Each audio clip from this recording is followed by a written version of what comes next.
final. No, no me dijo nada. Un compañero también me decía eso, pero no, todavía no me llamó o algo por el estilo. A ver, después de esta clase tal vez lo puedo escribir y a ver, y tal vez mañana una reunión Zoom podríamos hacer, aunque más facilito sería con un formulario, ¿no? O sea, por mi parte yo quisiera que hagan grupos ustedes, es decir, ya con sus conocidos, etcétera. Porque ¿qué es lo que pasa si es que se sortean, ¿no?, los grupos? Hay muchas personas que ya a este punto ya han abandonado. Incluso, ¿no? Personas que tal vez medio que pueden, pero la siguiente semana se vienen exámenes para muchos, ¿no? Así que tal vez ya no hagan, y si te toca con alguien, tal vez no te va a ayudar, etcétera. Así que por mi parte sería lo mejor que hagan entre ustedes, digamos, ¿no? O sea, grupos de 3 o de 4, depende, ¿no?, de la cantidad que tenga el ingeniero de estudiantes, y eso. Pero bueno, si fuese así, yo creo que se va a hacer un formulario en el cual van a introducir el grupo y tal vez un correo en el cual se les puede mandar el ejercicio a la hora para el día lunes, ¿no? A la hora para que empiecen a hacer sus proyectos. Yo veo que es la mejor forma, pero también depende del ingeniero, ¿no? Depende de su organización y todo eso. Ya, pero no se comunicó nada todavía conmigo, no me llamó ni nada de eso. Así que bueno, después de la clase la voy a escribir para ver en qué quedamos. Y también cualquier cosita les voy a avisar en el grupo.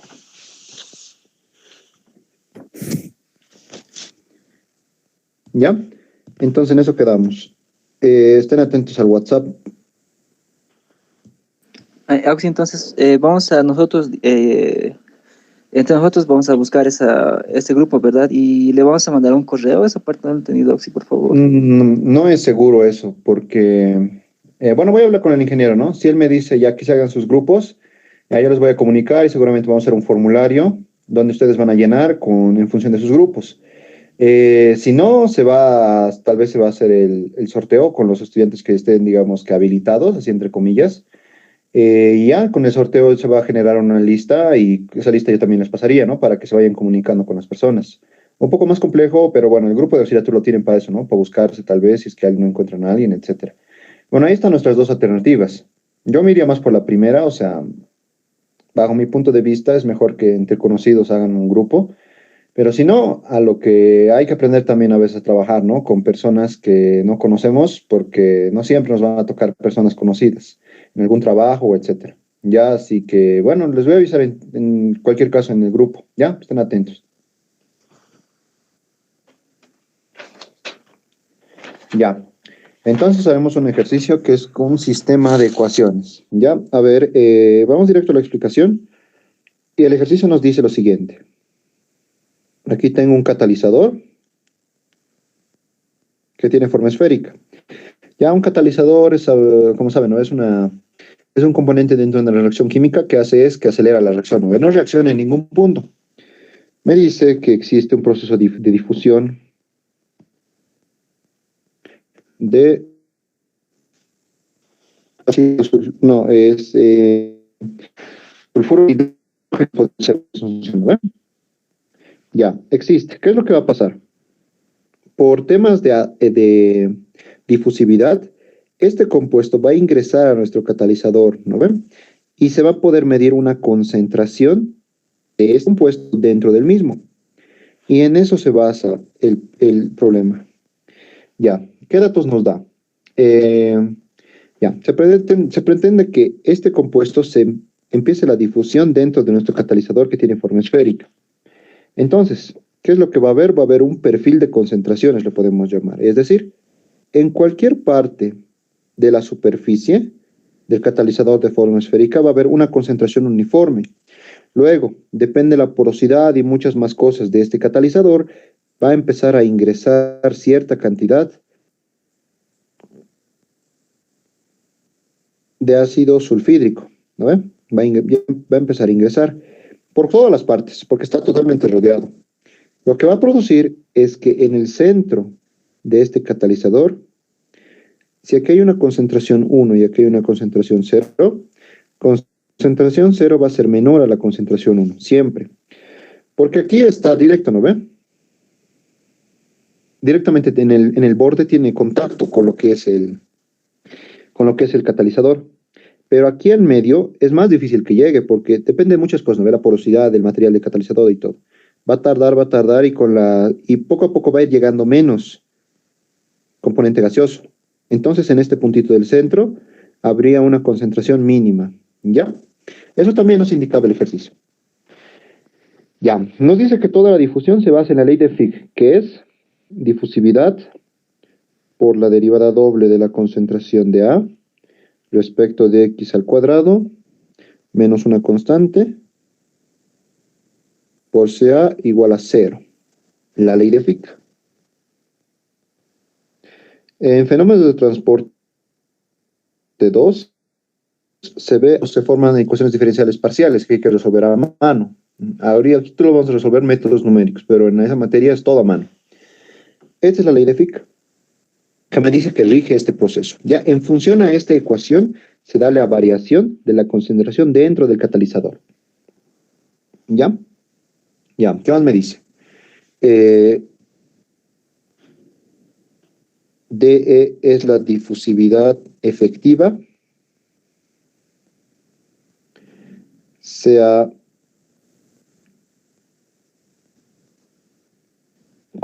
concentración del ácido sulfídrico, K constante de velocidad de reacción y X es la distancia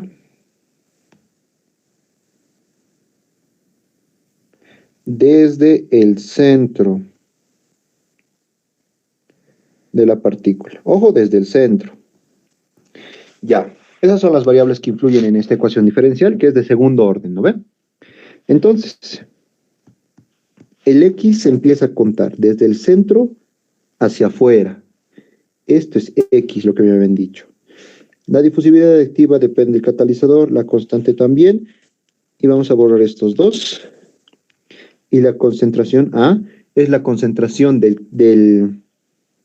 es la concentración de este mi compuesto, del ácido sulfídrico, en cualquier punto de la partícula. Ya es, como estamos viendo aquí, lo que está variando. Listo. Me indica también que en el centro existe un mínimo. Es decir, una concentración mínima en el centro de la partícula. Y finalmente me dan condiciones de contorno.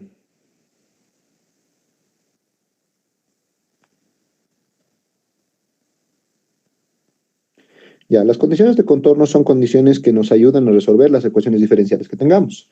Me dice la primera, la concentración del ácido sulfídrico en la superficie del catalizador es conocida e igual a 10 mol metro cúbico. Es decir, la concentración aquí, que es la misma que aquí, me ha dicho en toda la superficie, ¿ya? Le voy a llamar concentración de A cuando X es igual al radio. Está bien, ¿no? Porque si nos damos cuenta, de aquí hasta aquí, la medida es el radio.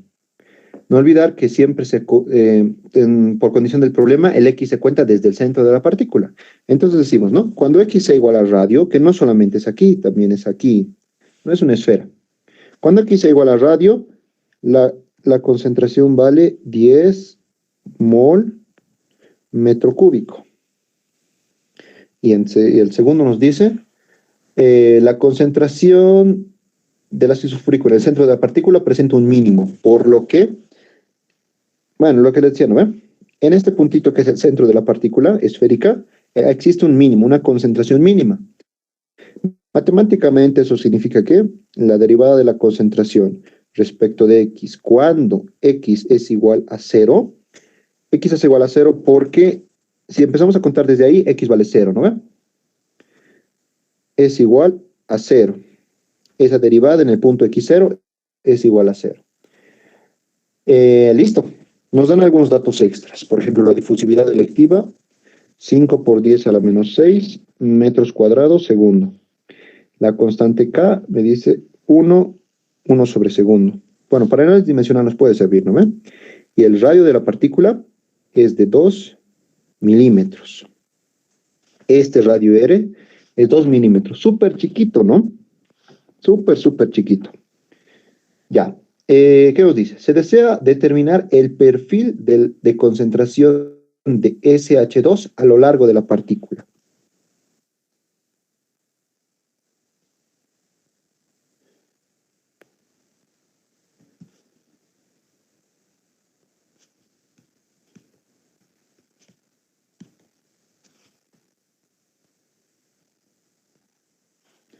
Ese es el inciso A. Y el inciso B va a ser la concentración de SH2 en el centro de la partícula. Bueno, tal vez vamos a necesitar primero hacer el B y luego el A. ¿Ya? Esto es el ejercicio. Nos dan, matemáticamente, ¿qué nos interesa? La ecuación diferencial y estos dos valores, ¿no? Estos son parámetros. Mi programa tiene que poder también resolver estos. Es decir, bueno, si yo le cambio la difusividad, digamos a 6 por 10 a la menos 6, mi programa igual tiene que resolver. Si yo le cambio esto a 2, mi programa también tiene que resolver, ¿ya? Así que estos van a ser parámetros que podemos variarlos si queremos. Ya, lo interesante son estos dos, ¿no ve? La concentración en X igual a R y el punto mínimo. ¿Qué me están pidiendo? El perfil de concentración de SH2 a lo largo de la partícula. ¿Qué significa? A ver, lo voy a borrar todo, ¿sí?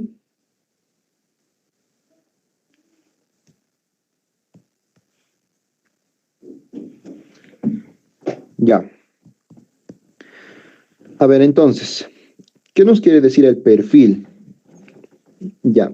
En este puntito que es el centro de la partícula, nos han dicho que tengo una concentración mínima. Digamos que va a ser 2 mol metro cúbico. ¿No ven? En esas unidades estamos manejando las concentraciones.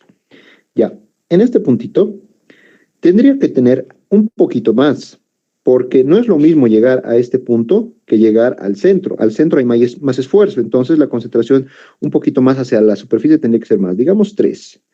Aquí tendría que ser, digamos que 8. Y en la superficie tendría que ser 10. Y eso sí o sí tiene que pasar por esto de aquí, ¿no ve? Ya.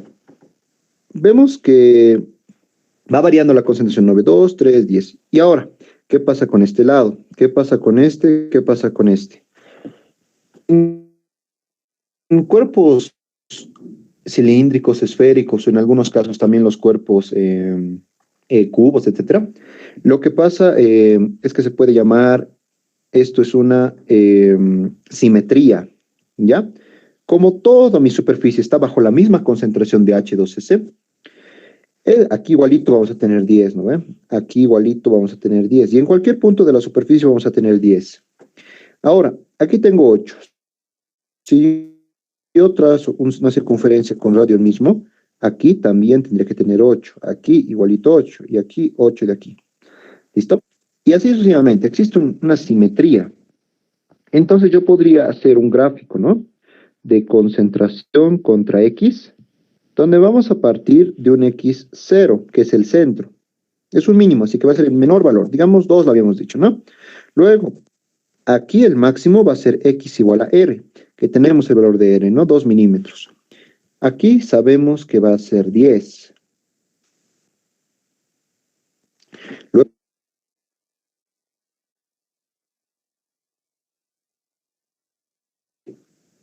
¿qué pasa en XR?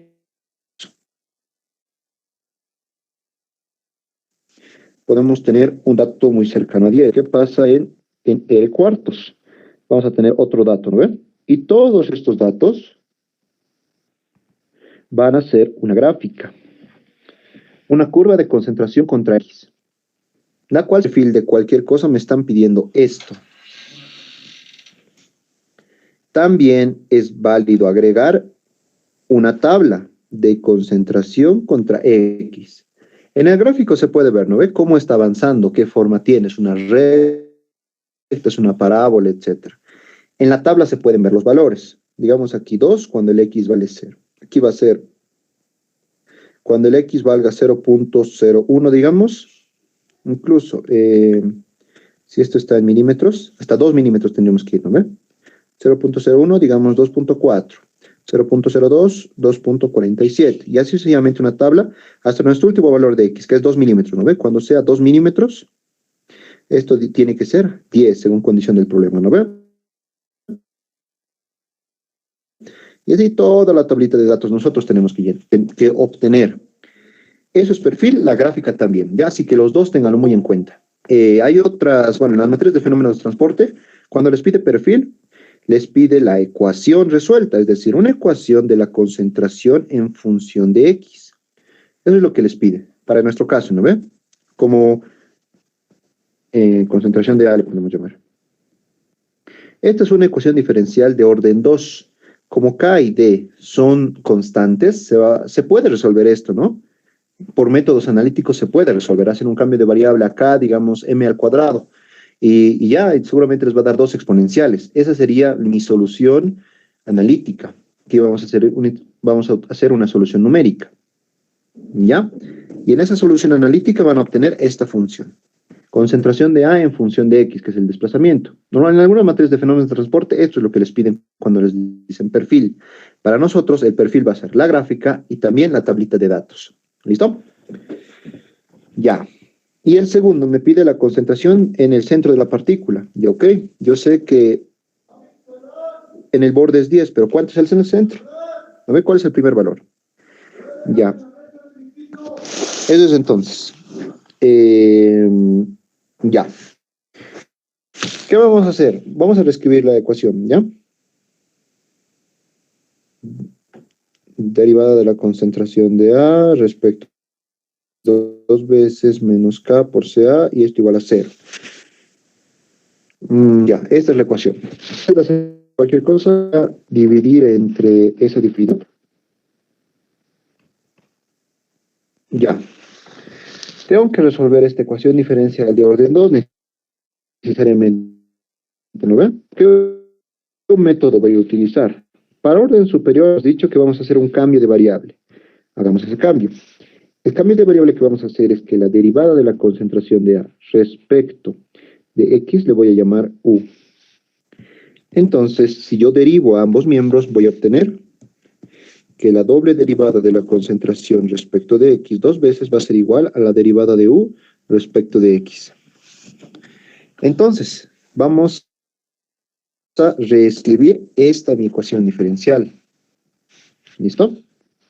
A ver, entonces, en vez de la doble derivada, vamos a poner derivada de U respecto de X menos K de E multiplicado por CA. ¿Ya? Y esto es igual a 0. ¿Qué más? Vamos a poner esta también. La derivada de CA respecto de X va a ser igual a U. Vamos a reordenarlo una vez más. La primera le voy a dejar la U de un lado. Igual a K sobre DE multiplicado por la concentración de A. Y aquí la derivada de CA respecto de X igual a U. Como ven, ya no tengo una ecuación diferencial de orden superior. Ya tengo un sistema de ecuaciones de primer orden, lo cual yo lo puedo resolver por algún método. Digamos el Runge-Kutta, ¿ya? Porque el de Newton también tiene sus fórmulas. Runge-Kutta presenta mejores resultados, así que ese vamos a utilizar. ¿Listo? ¿Qué me va a interesar? En este caso no me interesan las dos soluciones, solo me va a interesar ¿cuál? Miren, de aquí vamos a obtener, como esto es una ecuación diferencial de en función de X, vamos a obtener U en función de X. No me interesa uno, ¿ve? Y vamos con este otro. De aquí voy a obtener CA en función de X. Aquí está lo que yo necesito. Entonces, cuando yo tenga que... Voy a resolver este sistema, ok, de eso no me voy a librar. Pero cuando yo tenga que hallar gráficas o tablas, no tengo que hacer una tabla de X, U y CA. No tengo que hacer los tres. Solo necesito X y CA. ¿Se entiende? El método de ejecuta. Pero al momento de presentar los resultados, yo no voy a mostrar en ningún momento la... Solo me está sirviendo para el cálculo.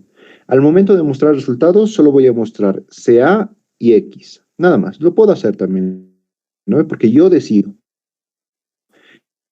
qué voy a mostrar, qué voy a graficar, etcétera. Entonces, eso es lo que vamos a hacer.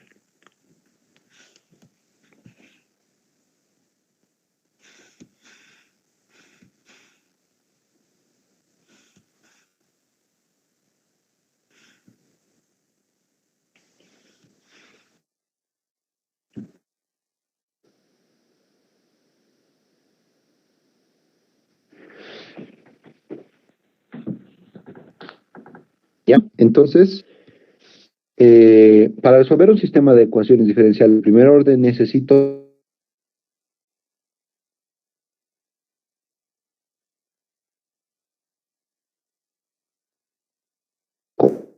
Es decir, como ahí en la primera tengo la derivada de u respecto de x, necesito un u evaluado en un punto x0 igual a un u0. Y para el segundo necesito evaluado en un punto x0 igual a un CA0. Ya sea un 2 por 2, 4 por 4, 5 por 5, etc. ¿Ya? Necesito sí o sí las condiciones iniciales. Entonces, normalmente ese x0, normalmente es 0, ¿ya? Pero si es un valor de diferencia y es el pasado, normalmente es 0. Y aquí igualito 0. Necesito los valores para resolver mi ecuación diferencial, ¿ya? A ver, entonces lo tengo que hallar del ejercicio. A ver, U0. U0 sería, si vamos a...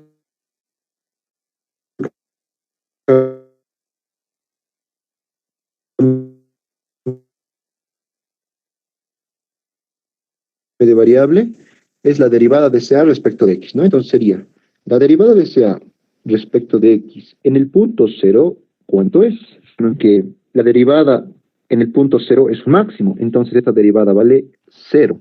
Esto quiere decir que yo puedo borrar, ¿no ve? Esto de aquí, porque ya he hecho el cambio de variable y directamente esto vale 0. Súper. Y la concentración A en el punto 0, es decir, en el centro de la esfera, sería este valor, que no es 2, ¿no ve? Yo en el gráfico le he puesto 2. Sería también esto aquí, en esa esfera. Y no tengo, ¿no ve? No tengo, incluso mi inciso me pide calcular eso. Entonces, ¿cómo voy a hacer? ¿Cómo voy a resolver si esto no lo tengo? Y aquí se viene lo que llamamos el método del disparo. Yo no lo conocía así. La anterior vi un video para el uso de una calculadora y ahí decía, vamos a utilizar el método del disparo. Y era, bueno, eso, ¿no? Ya, ¿cómo voy a resolver este sistema si yo no conozco eso? Es más, yo tengo que hallar eso. Ya, esto no conozco, pero yo conozco otra cosa. La concentración A, ¿dónde? Yo conozco la concentración, aquí, ¿no ve? Que es 10. Eso es cuando X es igual al radio, y el radio es 0.002. 2 milímetros me decía, ¿no ve? Eso es. Si manejo todo en metros, mejor. Hay que tener cuidado con las unidades. Vemos que aquí todo está en metros. Solamente esto tendría que convertirlo a metros, y ya está, ¿no? Entonces yo puedo decir, la concentración cuando X es igual a 2 por 10 a la menos 3 es igual a 10. Yo no tengo una condición inicial y necesito para resolver el sistema. No tengo, pero tengo esto de aquí. Entonces, ¿qué es lo que voy a hacer yo? Porque hasta ahora es lo que hemos visto, ¿no ve? Lo que hemos aprendido y todo. Ya, lo que vamos a hacer es lo siguiente. Voy a iterar. Iterar significa suponer un valor y luego comprobar si es el correcto.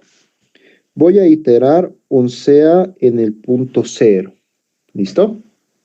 Yo voy a darme un valor. 2, 5, 7, 9, etc. Yo voy a darme el valor.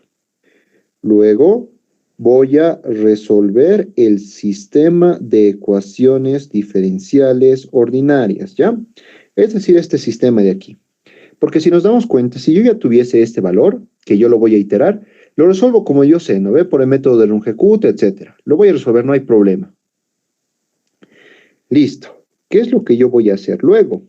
Una vez resuelto el sistema de ecuaciones diferenciales, yo voy a leer el valor que me salga de tablas del CA cuando x es igual a 2 por 10 a la menos 3. Yo voy a leer cuánto vale. Y tendría que ser igual a este valor, ¿no ve? Al 10 que yo tengo. Al 10.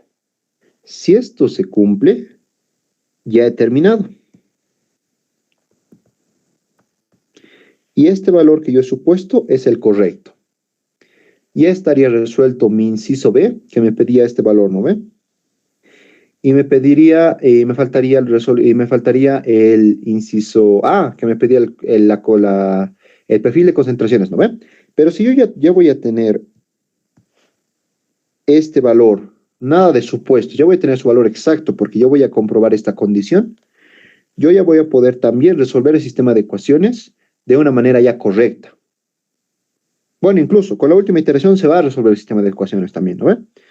Y ya voy a tener mi tablita de concentración contra X, donde la primera va a ser el CA0 y el X va a ser 0.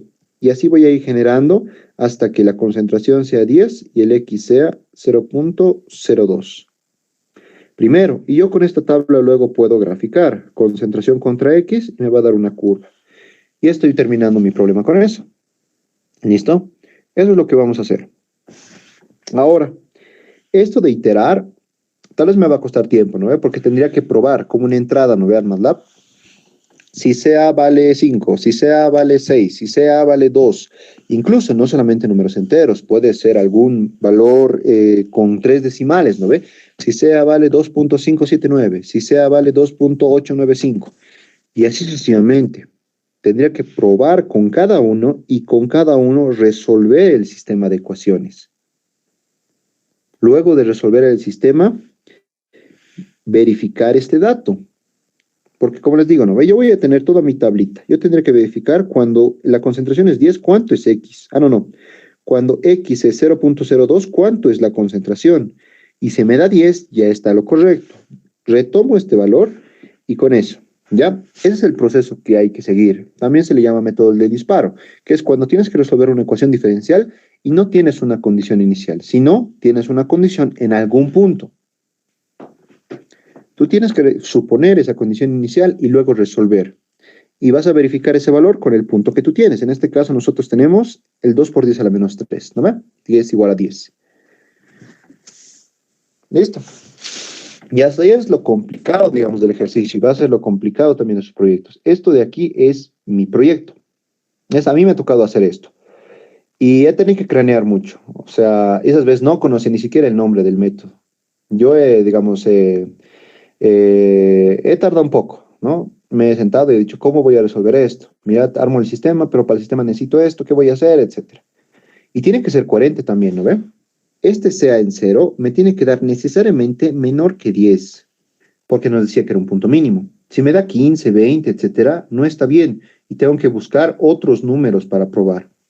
Ya hay que tener también, no es solo, o sea, matemáticamente sí puede cumplir, pero no es el objetivo tampoco. Nuestro objetivo es que sea coherente también, ¿no? Nuestros resultados. Si nos han dicho que era mínimo, tiene que ser menor a este 10, pues. 10 es nuestra máxima concentración, digamos que podemos decir. Tiene que ser en el centro tiene que ser menos, sí o sí. Listo, ya. Lo complicado de todos sus proyectos siempre va a ser esto, ya, el plantearlo como tal, porque ahora, ¿qué vamos a hacer? Ahora podemos programar en MATLAB. Incluso esta parte de iteraciones no es necesario que nosotros lo hagamos. Podemos hacer un ciclo for que haga por nosotros. El ciclo for va a probar todos los valores que nosotros necesitemos. ¿Ya? Va a probar, digamos, desde 0 hasta 1000. No, bueno, como sabemos que máximo es 10, podría probar desde 0 hasta 10, ¿no? Desde 0 hasta 10. Que vaya de 10 a la menos 3 en 10 a la menos 3. Sí, así va a empezar con 0. Después va a empezar con 0.001. Va a pasar el sistema, no da. y así sucesivamente. El ciclo for va a hacer eso por nosotros. Es lo bueno también de las herramientas que nos da MATLAB, ¿no ve? En algún caso sí, tendríamos que nosotros iterar. A ver cuánto da, cuánto da, cuánto da, cuánto da. Pero si el MATLAB lo puede hacer, o sea, sí va a tardar un poquito, pero sí va a tardar, pero es mejor, ¿no ve? Nosotros no vamos a tocar siquiera, nosotros vamos a darle un correr y nos va a dar los resultados. ¿Ya? Bueno, esto ya lo tengo, así que ahorita lo vamos a ver. Así que voy a dejar de compartir esto. Antes, ¿alguien tiene alguna pregunta?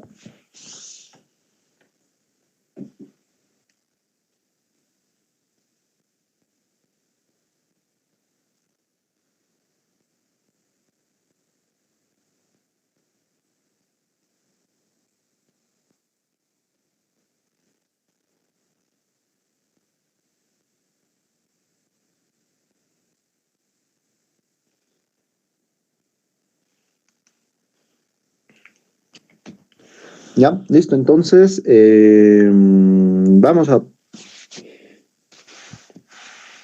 Bueno, esto ya lo programé, así que solo les voy a mostrar cómo lo hice y también algunas cositas que he tomado en cuenta.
Ya, aquí lo estoy compartiendo, ¿ya? Bueno, aquí está el modo con la interfaz gráfica, porque tal vez les pida con eso. Ya hemos hecho también toda una clase, ¿no? Explicando la interfaz gráfica. Así que decimos, ¿no ve? La K va a ser un dato de entrada, que está sacando como un número y se va a obtener del edit 1, ¿no ve? En modo texto. Lo mismo con, bueno, aquí se añade, se pide con modo texto y con esto se convierte a modo número. Si nosotros no convertimos a número, con este texto no podemos hacer operaciones, ¿no ve? Esta acá, si le quiero sumar 5, si está como texto no voy a poder hacerlo, pero si yo lo convierto a número recién, ya entonces pedimos la K, la difusividad efectiva, esto. El U0 sabíamos que era el UN evaluado en el punto cero. El UN en el punto cero que nos tendría que dar cero, ¿no ve? Porque era un punto máximo. La tolerancia que esperamos para el cálculo, un 10 a la menos 5, digamos. El X final, ¿qué sería? Nuestro X inicial es 0, nuestro X final va a ser 0.002, ¿no ve? La concentración de A en el radio, eso es 10 en nuestro caso, ¿no ve? El radio, eso para nosotros es 2 milímetros, 1 por 10 a la menos 3. Ya, y desde aquí empieza lo interesante.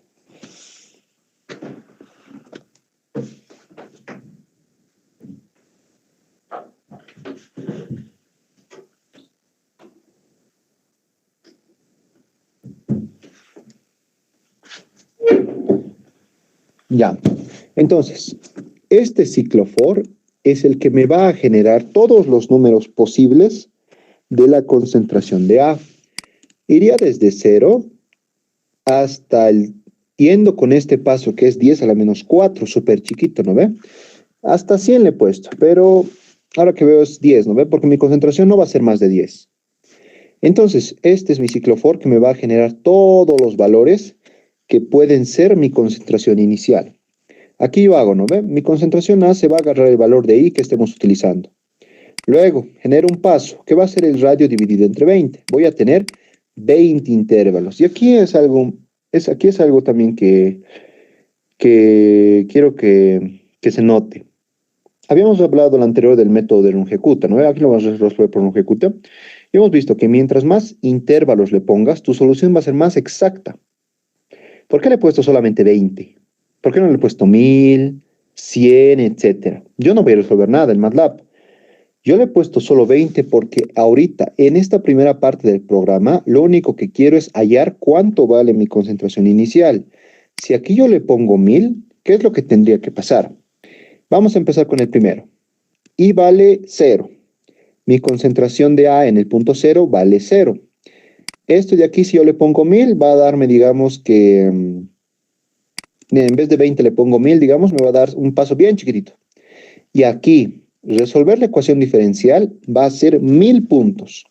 El MATLAB va a tener que resolver 1000 puntos. Luego calcular el error. Y si el error es menor que y si el error es mayor a la tolerancia, no me sirve. De nuevo inicio. Vamos con el siguiente número, que es el 0.00001, con 3 ceros, ¿no ve? Vamos con el siguiente número. Hago lo mismo, igualito con 1000 puntos, y luego MATLAB nuevamente. 1000 puntos lo tiene que resolver y ver si cumple. No cumple, otro valor, y así sucesivamente. Yo le he puesto 20 porque va a resolver solamente 20 puntos, no es mucho, ¿no ve? La primera parte del programa va a funcionar más rápido. Bueno, 20 también le he hecho al tanteo un cacho, ¿no? Porque las primeras veces sí, le he puesto 1000 y me tardaba full, porque como les digo, ¿no ves? 1000 para cada valor. Y a ver, ¿cuántos valores hay en todo este ciclo for? Hay 10 a las 5 valores, eso es 10.000. 10.000 por 1000, el MATLAB trabajaría con esa cantidad de datos, 10 a la 8, que es 100 millones. ¿No ve? Obviamente lo va a hacer, pero va a tardar demasiado. Es por eso que para esta primera parte, donde solamente necesito este valor, no necesito la solución de la ecuación diferencial, solamente este valor, yo le voy a dar 20 intervalos nada más. ¿Ya? Listo.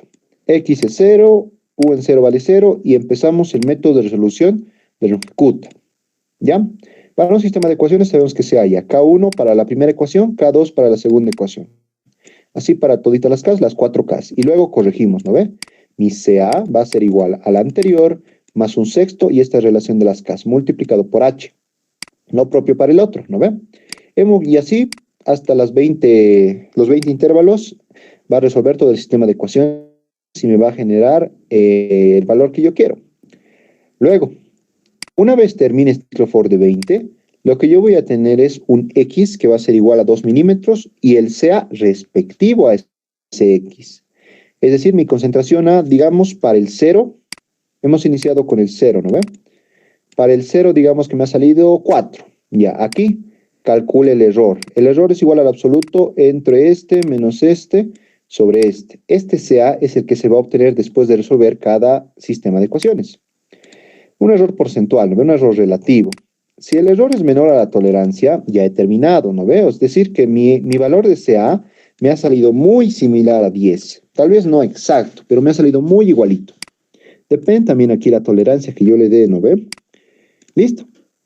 Entonces, SI que se ha generado aquí es el valor que yo necesito y lo voy a guardar en la variable CA0. Aquí le he puesto set, recordamos, para mostrar algo, ¿no ven? En el edit 8, que muestre el valor de CA0, es decir, ya tengo una respuesta. Y de mi constatación cuando X es 0, ¿no ven? Hasta aquí ya he terminado esta parte. ¿Qué es lo que sigue? A, ¿no ve? De concentraciones. ¿Podría mostrar este? Pues no, porque solamente tiene 20 intervalos. Así que cuesta a mí resolver de nuevo. Voy a hacer exactamente lo mismo. El n va a ser el total dividido entre h, el número de intervalos que va a haber. Creo aquí un vector x y un vector ca, ambos de ceros. Y aquí se resuelve otra vez el mismo sistema de ecuaciones. ¿Ya? Es el mismo sistema de ecuaciones el que se resuelve.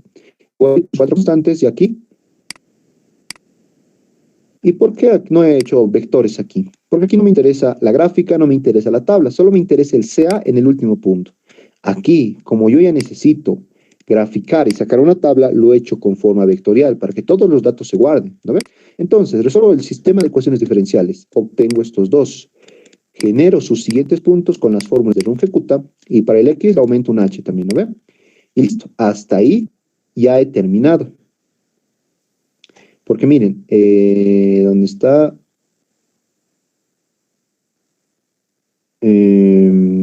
Aquí está, mira. El primer valor de mi vector CA, de mi concentración de A, va a ser el I. El I que yo he hallado del ciclo for que me ha generado el mínimo error, ¿no ve? Es decir, empiezo mi ecuación diferencial con ese valor. Aquí están mis condiciones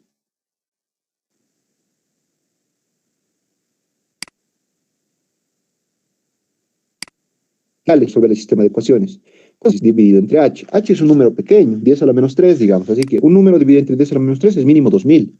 Ok, entonces ahora estoy haciendo 2000 intervalos, porque ahora me interesan estos valores. Ahora sí voy a generar mi perfil. Y es por eso que hago todo esto. Y hasta aquí ya tengo vector CA, vector U y vector X, ¿no ven? Los tres los podríamos dar, graficar, etcétera. Pero este U0 no es relevante para mí. Ese vector a mí no me interesa, digamos, podemos decirlo, ¿no? Solo me interesa el de concentración y el de X. Esos dos nomás. Podría graficar los tres, pero este U0 por el momento no me interesa. Ya. En el IDE, lo que hacemos es, primero, voy a imprimir en una tabla de datos CA y X. Entonces ponemos access y ponemos handles.el access donde yo voy a imprimir. Recuerdan que se ponían access, que se podía insertar, ¿no? En mi caso es el access 3, en la tablita donde yo voy a poner esto. Listo. No, perdón. Para este primero es este access 3 me va a servir para la gráfica. ¿Yo qué hago? Pongo plot X versus la concentración A. Ambos son vectores con el mismo número de términos. Esto ya es formato, ¿no ve? X label, Y label, title, legend. Estos cuatro son formato. Y ahora vamos con la tabla. Ya, entonces para la tabla me voy a insertar un uTable. Aquí está. En mi caso se llama uTable 1. Entonces, tabla, 1. Esta nomenclatura recordamos que significa la primera columna, ¿no ve? Sabemos que esto es fila y esto es columna. Si en fila hay 2 puntitos, significa que son todas las filas de la primera columna.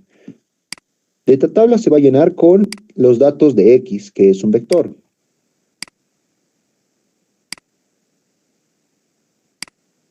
Eso mismo, ¿no? Sea, que también es un vector. Set, para mostrar. Handles, voy a tocar algo. Voy a tocar mi table 1. Voy a modificar su propiedad de los datos y voy a poner en lugar de ella la tabla. La tabla la que he generado con estos dos. Y entonces estaría generando la tabla. Y hasta ahí es mi ejercicio. Es todo lo que tenía que hacer. ¿Ya? Primero, he hallado, ¿dónde está? He hallado este sea 0 y lo estoy mostrando, lo voy a mostrar aparte. Luego, una vez yo ya tengo, ya puedo resolver el sistema de ecuaciones con total tranquilidad. Ahora yo ya estoy seguro de este valor. Entonces en n le puedo poner 1.000.000 si yo quiero. Ya, mientras más pequeño le pongan, saben que los resultados son más cercanos a los reales, a los analíticos. Luego resuelvo el sistema y lo guardo, ¿lo ve? En vectores, toditos, y luego ya tengo que plotear y generar la tabla. Y con esos dos ya estaría terminando mi ejercicio, mi problema, mi proyecto, etc. ¿Ya? Lo más complicado, lo que les dije es lo más complicado es el algoritmo de resolución. Porque luego del algoritmo seguramente van a tener que ser diagrama de flujo. Y después del diagrama de flujo seguramente la programación en MATLAB. Ya, tárdense si es que es necesario, porque algunos problemas cuyos algoritmos son más complicados que otros, les va a costar. Tampoco hagan suposiciones incorrectas ni tampoco se inventen, porque en sus defensas van a tener que explicarle. Bueno, en mi tiempo era así. Yo al ingeniero tenía que explicar todo esto, ¿ya? Del qué he hecho, qué voy a iterar, le he dicho, ¿no ve? Pero no voy a iterar yo, lo va a hacer el ciclo for. Luego me va a encontrar el valor y luego voy a resolver el sistema de ecuaciones. Así voy a obtener todas las respuestas que me están pidiendo, ¿ya? Eso yo le tuve que explicar. ¿Cómo he generado mi algoritmo? Es decir, cómo yo he pensado en la solución, ¿no ve? En la solución de la ecuación diferencial. Todo eso, así que, ¿ya? No hagan cosas incorrectas, no se inventen, porque a la primera que aparezca algo extraño, ya el ingeniero les va a empezar a cuestionar, ¿no ven? Les va a decir, y si hago esto bien, como ven,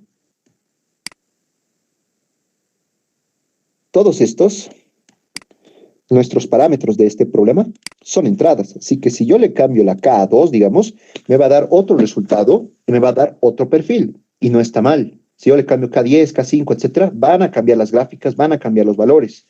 Lo que sí se tiene que poder hacer, ¿ya? Tienen que poder cambiarse los valores y ver que también el programa se ejecute. Por eso recomiendo, miren aquí, no estoy poniendo el valor de K ni tampoco el valor de difusividad, estoy poniendo directamente K y D, los cuales pueden ir variando, ¿no ves? Si esto yo le pongo 10 y esto yo le pongo 20, no importa, aquí lo está calculando igualito. Es decir, un error podría ser que ustedes en vez de poner K allá, K vale 1 y D vale, así digamos, ya no me acuerdo cuál valía el D. Ah, ya, a ver, H, no, ya he calculado, vale 0.02, digamos, ¿no? Eso es algo incorrecto porque si es que hacen esto, ya, va a correr con los datos que están en su ejercicio.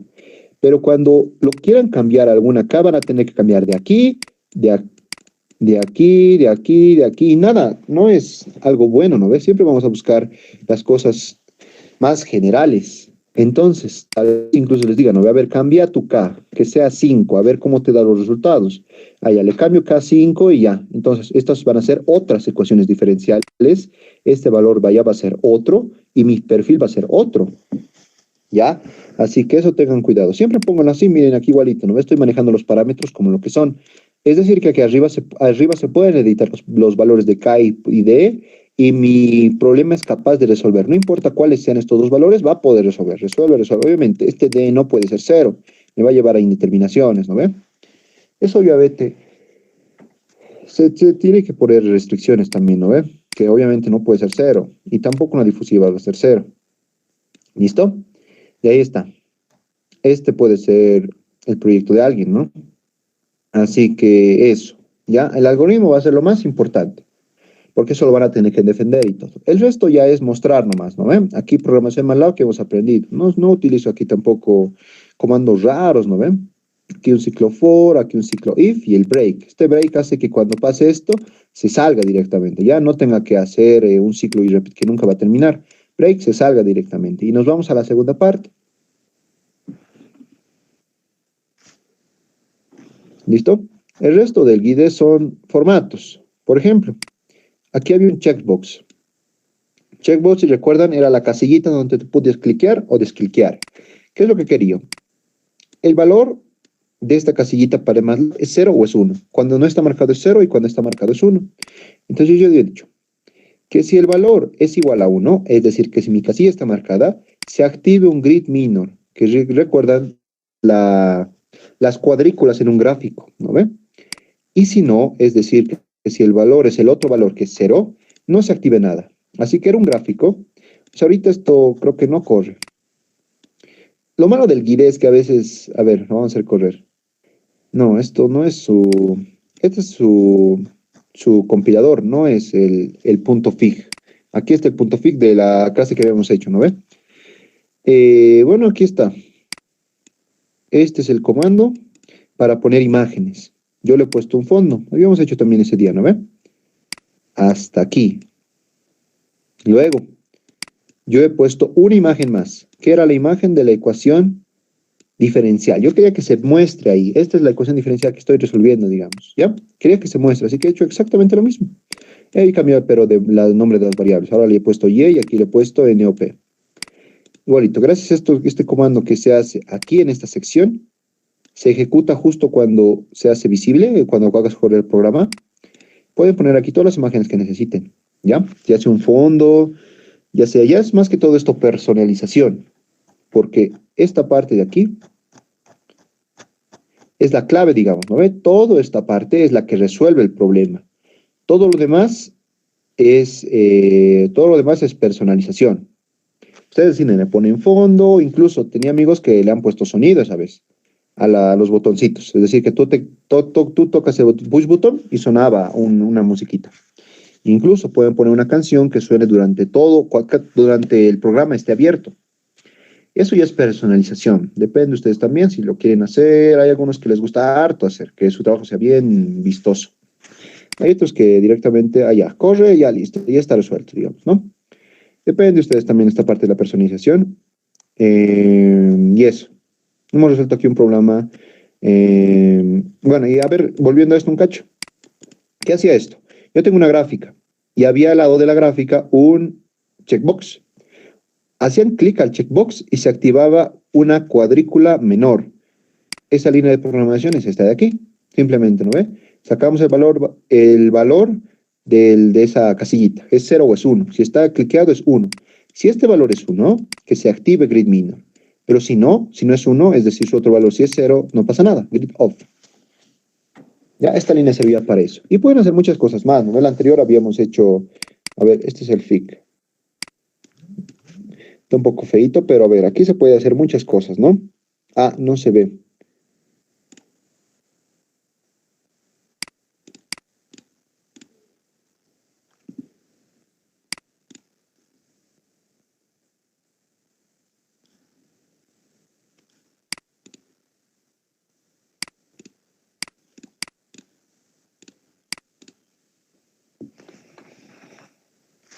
Ya. Bueno, aquí vemos, se pueden hacer muchas cosas, ¿no ve? Los edit text lo pueden poner, ¿no ve? Valores, pueden salir sus constantes, sus valores, etcétera. Aquí está, este es el checkbox, ¿ya?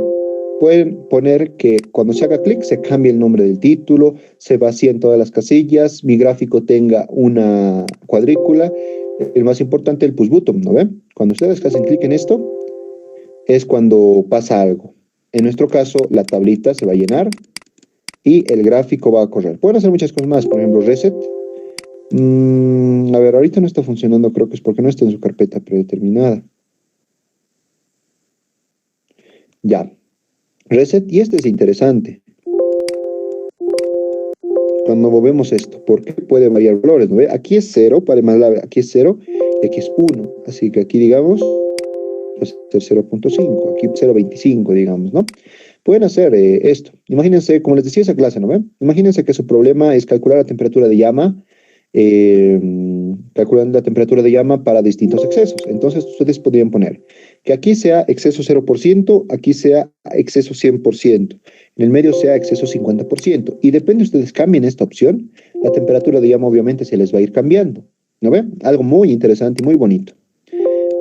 Pero totalmente depende de ustedes, ¿no ven? Ustedes hacen solo lo que les piden, ya está bien, pero como les digo, uno busca que su trabajo sea más personalizado, más colores, etcétera, ¿ya? Pero ojo también, cuidado, hagan mucho de eso y no se enfoquen en lo que en realidad no importa la función y resolver el problema, ¿no ven? Ya, entonces,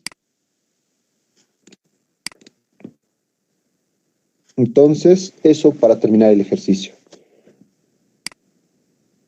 ¿Tienen alguna pregunta tal vez?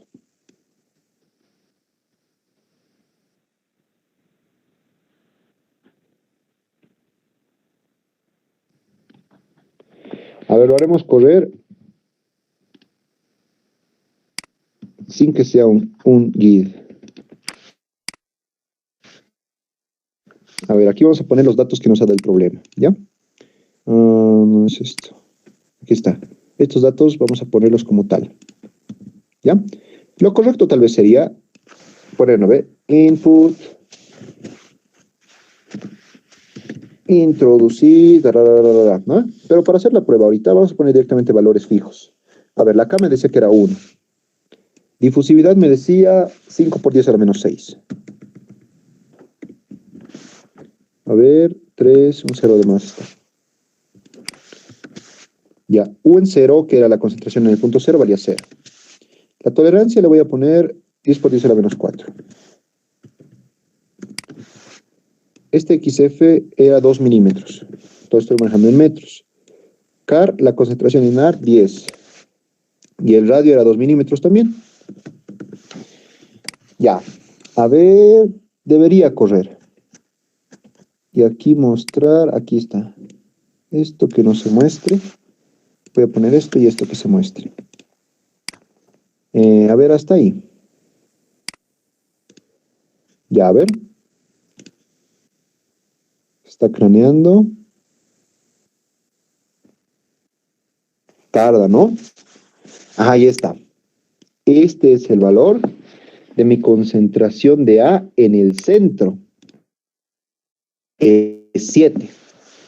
Es decir, que va desde 10, va a ir difundiéndose 8, 10, 9, 8, 7.5, y mi valor en el centro es 7, que es el valor mínimo de todo el perfil, ¿ya? Como vemos, ya lo he hallado. No le he puesto aquí punto y coma para que se muestre. Este es mi valor. Luego, con ese valor ya puede resolver el sistema de ecuaciones. ¿Ya? A ver, hasta aquí. Vamos a hacer que se ploteen X y CA. Ya no le voy a poner formato. ¿Ya? Ah, no. Es X y CA, ¿sí? Este U0 no le estoy tocando, estamos bien. Haré correr. Y ojo, nuevamente el CA0 está calculando, está haciendo run ejecuta con cada uno de los valores. Ahí está. Esto de aquí es mi perfil de concentraciones. La concentración, como habíamos visto, varía desde 7 y algo, 7.0058, ¿no ve? Desde 7 hasta 10.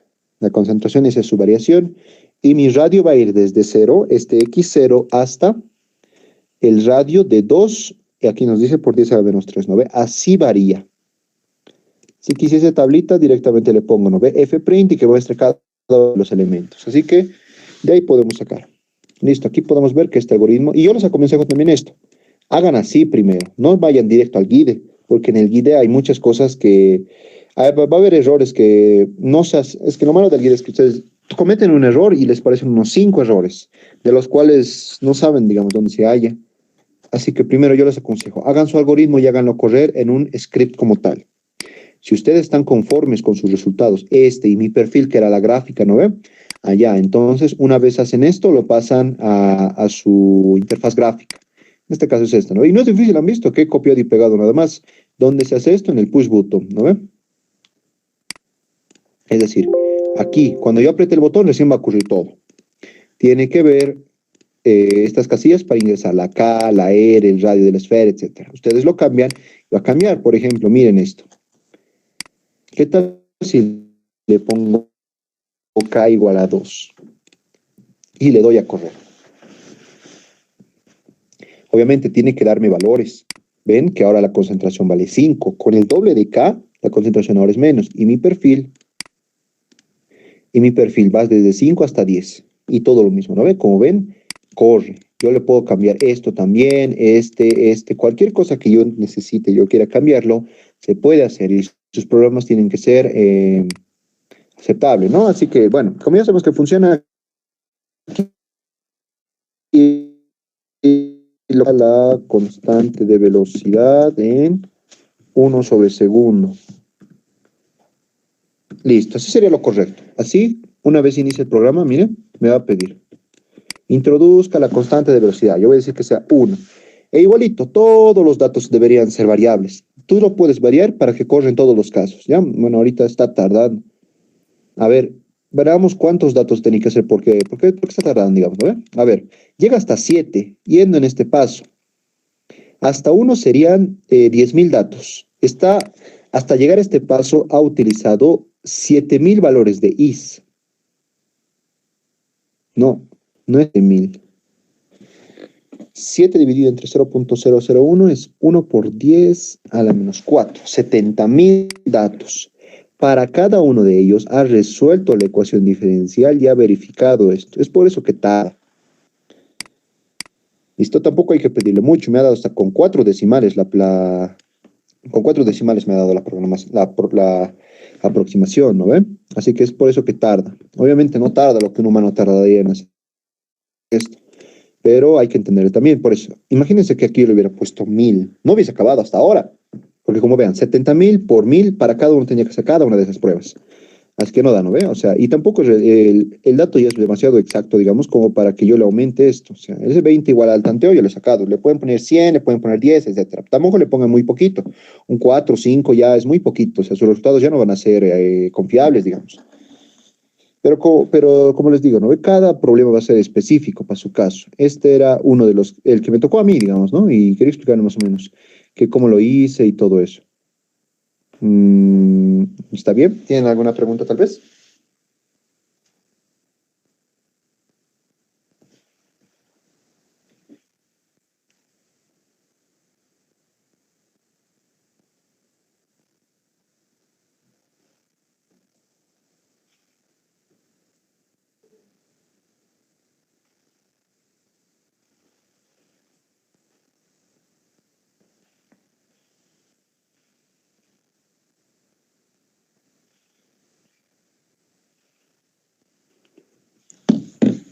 Listo, entonces, bueno, ahí terminamos esta parte y vamos a ecuaciones diferenciales parciales.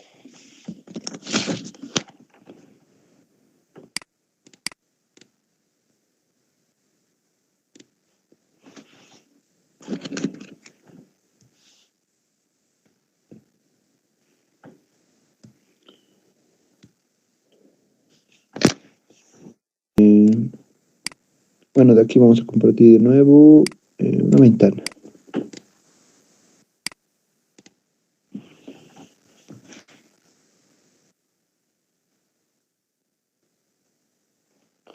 Ya, no, aquí veo que se puede ver. Ya, vamos con el capítulo 8, según lo que estaba, que es el capítulo de ecuaciones diferenciales en derivadas parciales. Bueno, esta presentación ya lo tenía hecha porque mi examen oral para ser auxiliar de la materia era esta parte. Ya, así que, bueno, lo elaboré, así que, bueno, con esto vamos a... Bueno, si ya lo tenía, ¿para qué hacer a mano, no? A ver, entonces...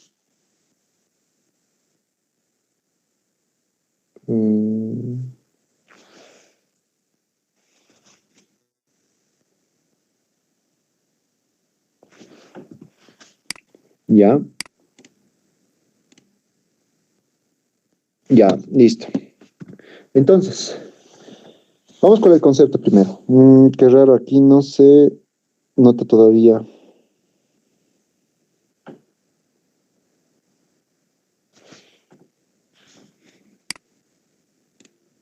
A ver, a ver.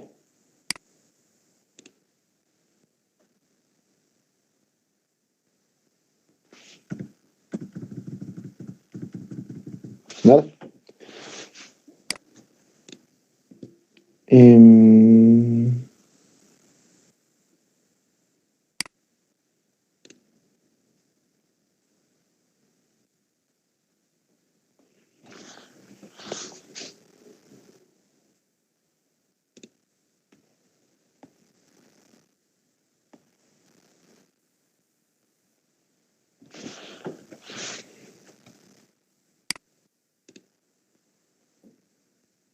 a ver, configuración de Google tal vez. Voy a dejar de compartir y voy a compartir toda mi pantalla ahora.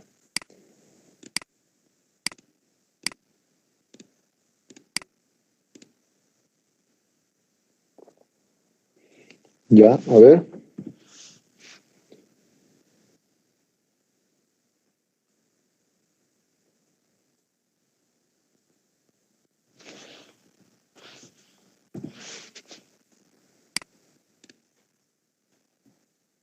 Ahora sí.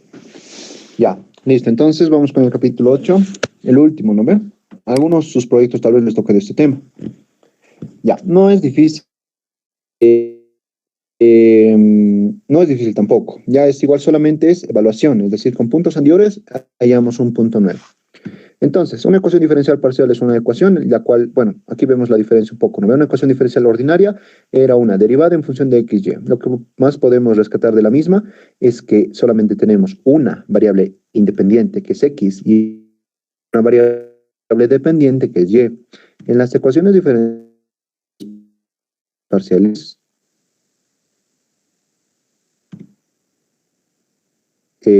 vemos una tener como solución x, y. ¿Verdad? Una variable que tiene dos variables independientes. Es la gran diferencia entre una ecuación diferencial ordinaria y una ecuación diferencial parcial. La primera, su resultado es una curva, ya es una curva, como la que hemos hallado hoy, ¿no? Ya es una superficie. Listo. Las aplicaciones de las diferenciales parciales, aquí vemos una temperatura que te varía X, Y, es decir, que ya podríamos hablar de una transferencia de calor bidimensional. Varía en el eje X, varía en el eje Y. La segunda es la ecuación diferencial de la temperatura en un régimen transitorio. Es decir, en este caso mi temperatura va a variar con X, digamos en una tabla muy larga. En cada posición de la tabla va a tener una distinta temperatura, pero también va a variar con el tiempo. Ya mientras más avance el tiempo, más va a ascender, va a disminuir, digamos, la temperatura, ¿no? Depende del caso. En la primera, como vemos, no tenemos ninguna relevancia del tiempo. Ya, vamos a la parte tal vez más importante para los métodos, la clasificación de las CDPs. Una de las ecuaciones fundamentales de una ecuación diferencial parcial de segundo orden porque solo se llega hasta la doble derivada. Es esa de ahí, donde hay los coeficientes A, B, C y D, sus signos, sus valores, etc.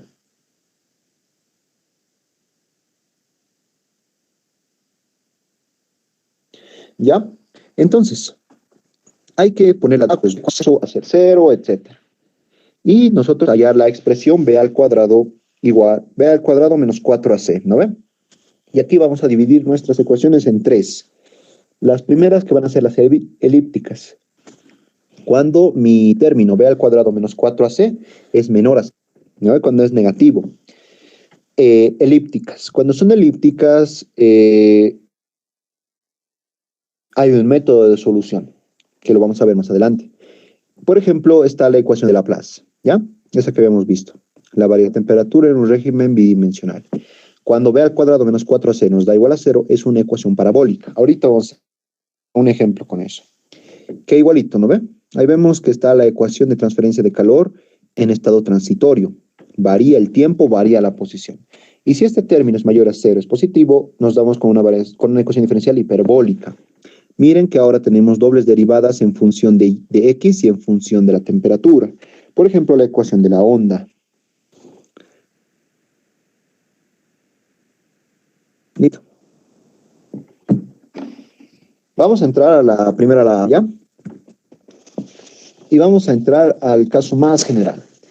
La derivada de la temperatura respecto al tiempo es igual a la difusividad, a ese factor alfa, y ahí están las tres variables, es decir, que puede variar respecto a x, y, z, en un régimen tridimensional.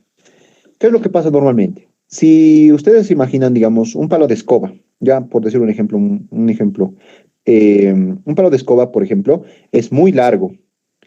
¿Qué tal si hablamos de su espesor? Su espesor tal vez no podemos decir que es mucho comparado con el largo. ¿Qué tal si hablamos en el eje Z, su altura? Igual no es mucho comparado con lo largo que es. Entonces, en un caso como ese, podemos decir que las derivadas respecto de x de uno de los ejes es mucho más grande que las otras dos. Y con ello obtener la ecuación de conducción, la más simplecita, ¿no? Listo. Luego, ¿qué es lo que se hace para resolver ecuaciones diferenciales parciales? No solo esta, ya no solamente las parabólicas. Lo mismo para las hiperbólicas y lo mismo para la elíptica. Lo que se va a usar es las fórmulas de derivación numérica. Lo que llamamos las diferencias divididas, ¿no? En vez de poner la derivada de la temperatura respecto del tiempo, vamos a poner TI en n más 1 menos TI en n sobre delta t. Y en vez de poner la doble derivada de la temperatura respecto de x, vamos a poner la expresión que ven ahí, ¿no? TI más 1 menos TI más TI menos 1, todo eso sobre delta x elevado al cuadrado. Ya, ahora aquí hay que rescatar algo muy importante. Ven que en la primera derivada, el superíndice es n más 1 y del otro es n. Pero ven, las y se mantienen constantes, el subíndice. En la derivada de la temperatura respecto de x, vemos que el n se está manteniendo constante en los tres, pero en cambio el y está cambiando. Eso lo vamos a ver en la siguiente diapositiva. Cuando hablemos de todas estas, bueno, más que todo aquí de las ecuaciones parabólicas. ¿Por qué? Porque en una ecuación parabólica lo más común es que varíe el tiempo y la posición.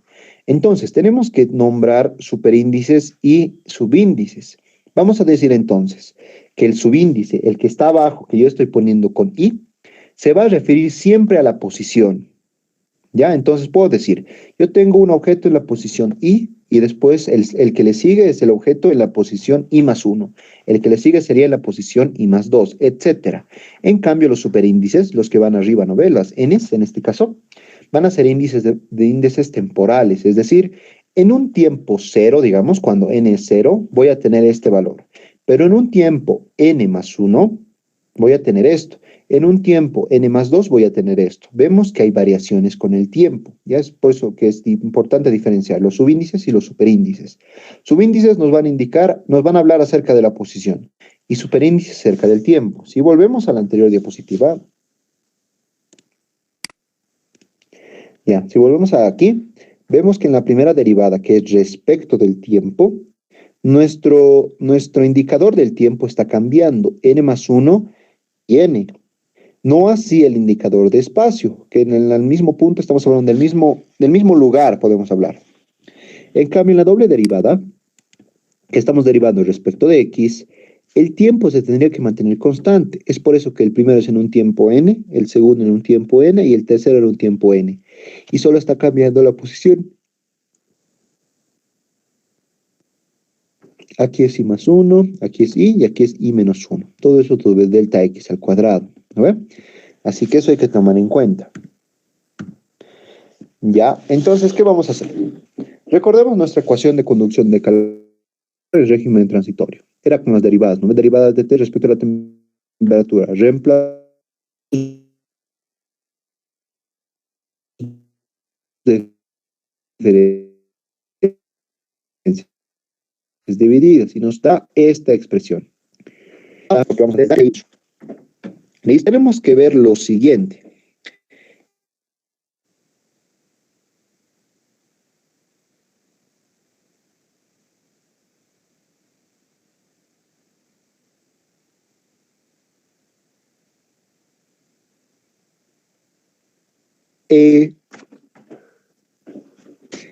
Todo lo que del tiempo n.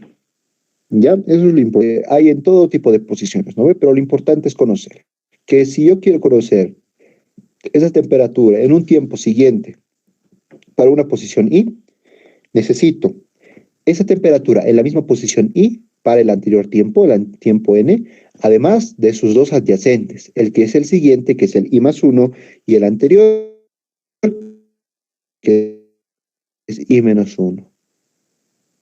¿Ya? Y este factor que es muy, muy importante para estas ecuaciones, para alfa por delta t sobre delta x al cuadrado. Y de aquí vamos a ver la condición de Conrad-Friedrich-Lewis, que se llama condición CFL. Me dice esto, que este valor tiene que ser sí o sí menor a un medio para que haya una convergencia, para que haya valores coherentes, ¿ya? ¿Por qué? El alfa es una agrupación de las propiedades de las térmicas de las que suele estoy trabajando y está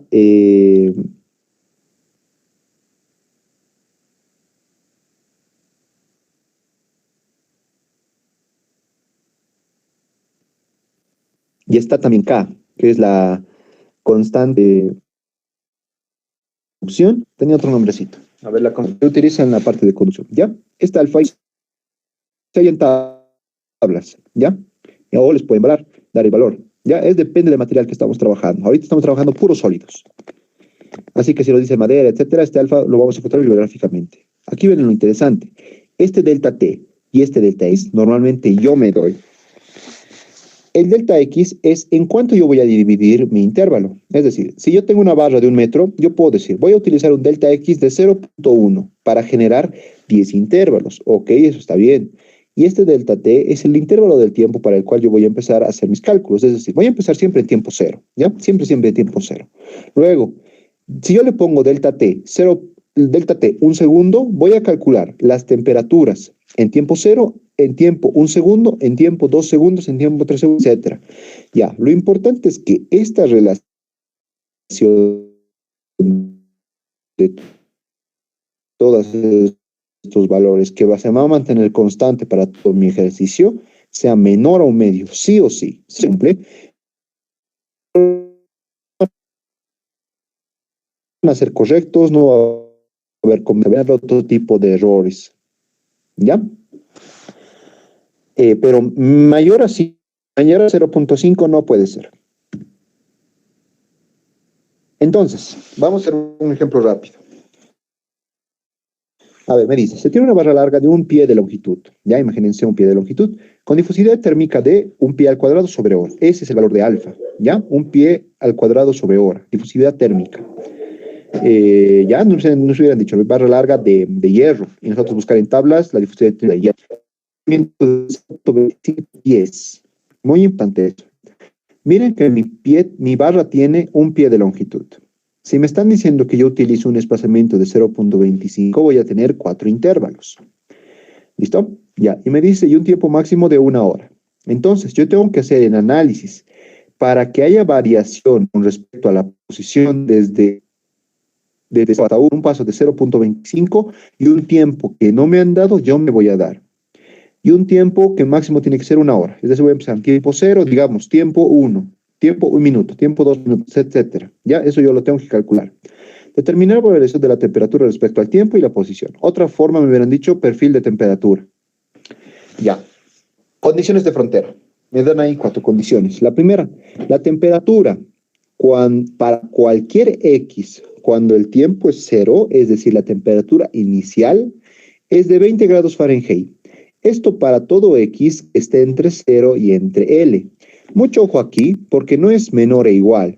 Si fuese menor o igual, entonces toda mi barra en un inicio estaría 20, pero me dice menor que X y mayor que L. Entonces, se cumple para toda la barra, excepto el primer y el último punto.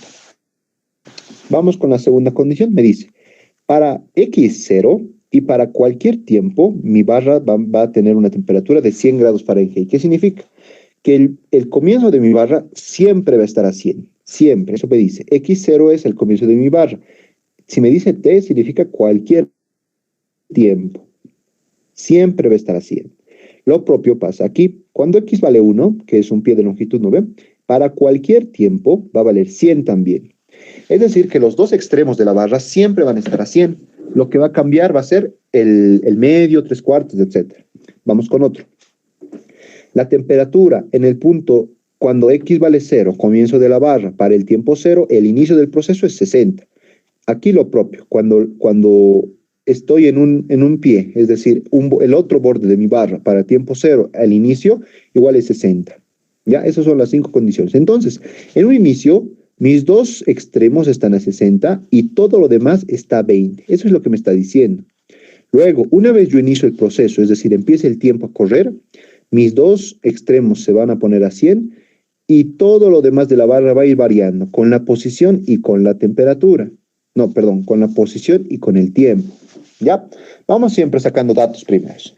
Mi alfa vale, mi difusividad térmica me anda el valor. El delta X me han dado también, utilizó un paso de 0.25, me han dicho, ¿no ve? L, mi distancia total es un pie y el tiempo máximo es 1 hora. Aquí repito mis condiciones de borde. ¿Qué es lo que tengo que calcular primero? Para antes de resolver, tengo que calcular cuánto tiene que ser mi delta T, mi intervalo de tiempo. ¿Ya? Voy a mi condición CFL y de aquí voy a despejar delta T. ¿Ya? Voy a hacer una igualación. O bueno, aquí lo que hice es decir, ¿no ve? ¿Qué tal si el tiempo es 0.01 horas? Hago el cálculo porque todo lo demás ya lo tengo, si me doy cuenta. Y obtengo que este lambda me va a dar 0.16. Estamos viendo que efectivamente el 0.16 es menor a un medio, incluso es menor a un cuarto. Entonces es un buen valor. Listo. Entonces ahora vamos a empezar a resolver el problema. Aquí está la ecuación para que no se me olvide, ¿no ve? El término alfa por delta t sobre delta x al cuadrado va a ser un valor constante. Va a ser este valor de 0.16, ¿ya? Para toditos el mismo. Ahí está. Pongo la ecuación para que no se me olvide. Repasando, ¿no? Esta ecuación me indica que para un tiempo n+1, es decir, para una temperatura en la posición I en un tiempo siguiente, necesito las temperaturas de la misma posición en un tiempo anterior. Aquí está, TI a la N, TI a la N, pero además sus dos adyacentes, I+1 e I-1. Entonces, imagínense en tiempo 0. Ahí está mi barra y voy a tener 5 puntos porque me han dicho que vaya de 0.25 a 0.25. Todo lo que está ahí, por si acaso, son datos iniciales. Me han dicho, ¿no ve? Todo está a 20 y los dos bordes están a 60. Entonces, ¿qué pasa en un tiempo siguiente? Cuando ya empieza mi análisis con variación de tiempo, en un tiempo, mucho ojo con los subíndices. Miren, aquí está temperatura 1, subíndice 0. Temperatura 2, subíndice 0. Temperatura 3, subíndice 0. Todos están aquí con el mismo subíndice cero, superíndice cero, perdón, porque estamos hablando en tiempo cero. Cuando yo ya avanzo en mi proceso, ya estoy en un tiempo 1. Tiempo 1, tiempo 1, tiempo 1, tiempo 1. Y las temperaturas van a variar. Temperatura 1, temperatura 2, 3, 4 y 5, porque esto es como si le llamara mi posición 1, mi posición 2, mi posición 3, mi posición 4 y mi posición 5. ¿Ya? Y ahora sí empiezan, ¿no? Me han dicho que en todo mi proceso esta está a 100 y esta también está a 100. Y la pregunta es, ¿cuánto está esta? ¿A cuánto está esta? ¿Y a cuánto está esta? ¿Cuánto estará? No sé. ¿Qué pasa en un tiempo en un tiempo t igual a t2? Vean los subíndices. Estoy hablando ahora del tiempo 2. Nuevamente, yo sé que este está a 100 y este está a 100. Para todo se cumple que está a 100. Para un tiempo 3, lo mismo, ¿no ve? El gran problema, ¿dónde radica? Que yo tengo que calcular todo este cuadrado, ¿no ve? Y no solo ese, tengo que calcular todos hasta que yo llegue a un tiempo de 1 hora.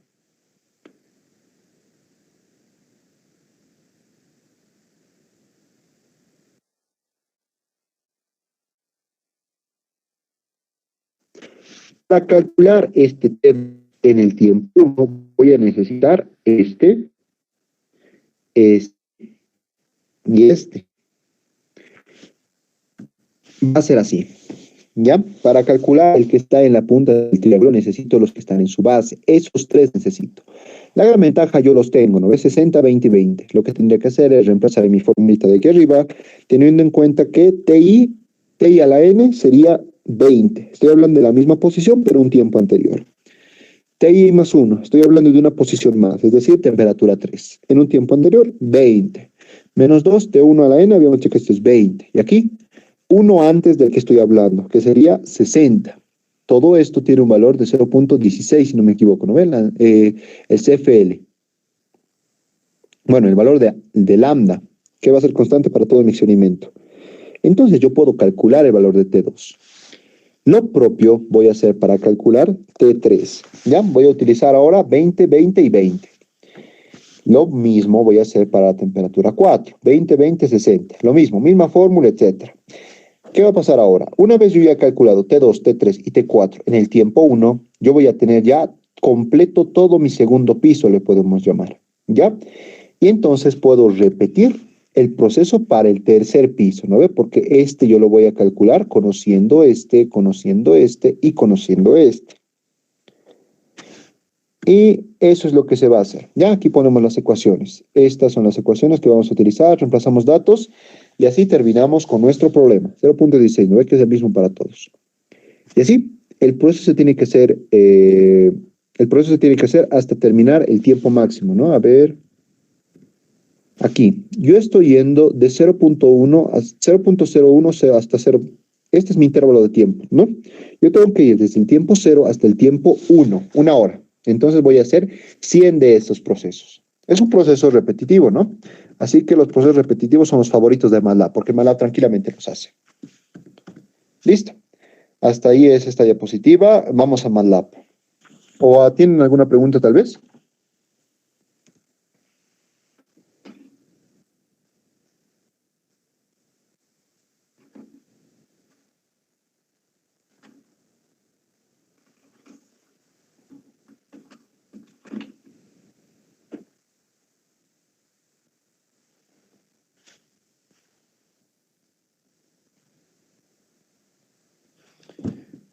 Esto en OP2 lo van a volver a ver. Aquí, variación de la temperatura con el tiempo y la posición. Igualito en OP2 lo van a ver y es esta misma ecuación. ¿Ya? Así que, bueno, vámonos a MATLAB.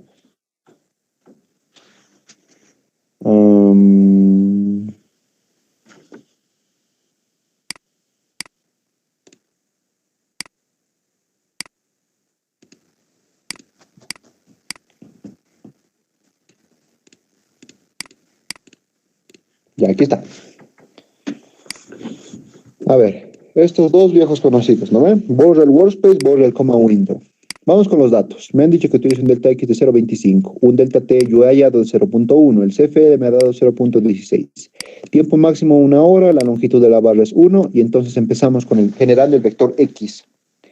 El vector X va a ir desde 0, yendo en el intervalo que se nos ha dado, 0,25 en 0,25, hasta completar el L total, que es un pie, nos habían dicho, ¿no? Listo, vector X. Luego, este comando 6 lo que hace es obtener el número entero superior, ¿no? Si quieren, aquí hacemos una prueba.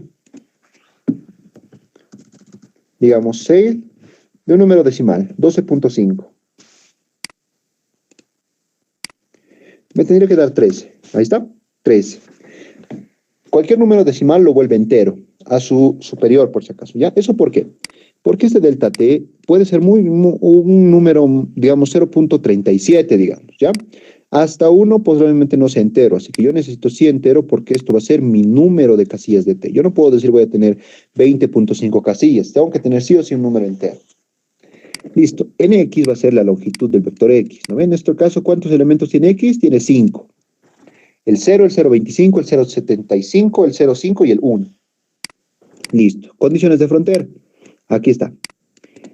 Voy a crear, bueno, aquí estamos viendo, ¿no ve? Que esto voy a crear una matriz de ceros con dimensiones. Número de elementos de la temperatura, del tiempo, número de elementos de X. Como tengo 5 posiciones, voy a tener 5 columnas. ¿Cuántos tiempos? Si esto es 0.01, van a ser 100. Estoy creando más o menos una matriz de 101 por 5, una matriz de ceros. Lo que voy a hacer aquí es llenarlo, ¿no ven? A ver, entonces, ¿qué me indicaba esto? El número de columnas está a 2 puntitos, así que toda la primera fila va a tener 20. Ya, aquí, toda la primera columna va a tener 100 y toda la última columna va a tener 100. Este end, ¿qué significa? Este end significa la última, en este caso columna, ¿ya? Última, y si le pongo end va a ser columna. No, perdón. End significa lo último, ¿ya? En este caso me estoy pidiendo que toda la última columna sea 100. Listo. Aquí pongo también la temperatura, la primerita, en la primera posición en el primer tiempo es 60. Y aquí la temperatura en la primera posición y en la última, bueno, en el primer tiempo y en la última posición también sea 60. ¿No ve? Como el gráfico. Listo. Vamos a este. Lo que va a hacer este algoritmo facilito es llenar y resolver toda la tabla. Se crea un ciclo for que va a ir desde 2 hasta todo el número de tiempos, ¿ya? Es decir, que este va a generar para el tiempo 1, tiempo 2, tiempo 3. Listo, aquí otro ciclo for. Este va a generar y va a ir explorando cada uno de los puntos de un mismo tiempo. Entonces, el elemento t, f, que va a ser mi tiempo, y c, que va a ser mi posición, va a ser igual a este de aquí, que es la fórmula que ya hemos visto, ¿no ve? Aquí está el ti menos ti en el tiempo menos 1, multiplicado por el cfl y todos estos. Cerramos este, cerramos este. Hasta ahí yo tendría toda mi matriz llena y tendría todos los resultados. Si nos vamos a este.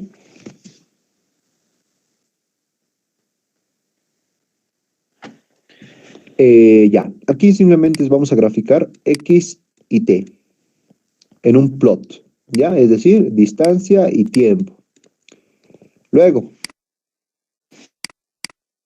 vamos a generar aquí el espaciado para que sea una tabla bien bonita.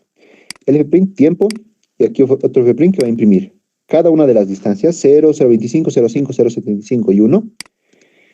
Saltamos de página y aquí va a empezar a imprimir y con esto de aquí va a generar una tablita bien interesante, ¿ya? Bueno, aquí ven el F, porque queremos que genere en este caso con 3 decimales, en este caso con 2, etc. ¿Ya? ¿Qué va a hacer? Para cada tiempo, va a imprimir las temperaturas de cada fila. A ver si le damos correr. Aquí está. Esta es la gráfica que nos interesa. Ya, vamos con la que está más abajo, ¿ya? La que está más abajo, esta es una gráfica temperatura contra X, ¿ya? Y porque hay varias curvas. Cada una de estas curvas es para cada distinto tiempo. La que está más abajo es para el tiempo cero. Recordemos, ¿no ve? Que era 60, 20, 20, 20, 20, 60. Ya. La siguiente, la que está más o menos de un naranja, es para el tiempo T1. 100, ahora ya sería, aquí en 0.25 más o menos está 25, aquí estaría en 20, aquí en 25 y etcétera. Es, como vemos, es simétrico también, ¿no? Y así sucesivamente. Estamos viendo algo muy interesante, que mientras el tiempo va pasando, es decir, mientras vamos subiendo, mis curvas están tendiendo a ser una recta. Y es un principio físico también, ¿no ve? Si tus dos bordes están a 100 y va pasando y pasando y pasando el tiempo, lo que en un estado infinito se le llama, en un estado infinito, es decir, cuando ya nada varíe, toda tu barra tendría que estar a 100, ¿no ve? Eso tendría que pasar. En algunos casos va a pasar rápido, en otros casos va a pasar lento, pero como vemos, las líneas están tendiendo a ser una recta. Y cuando ya sea una recta va a ser el tiempo infinito.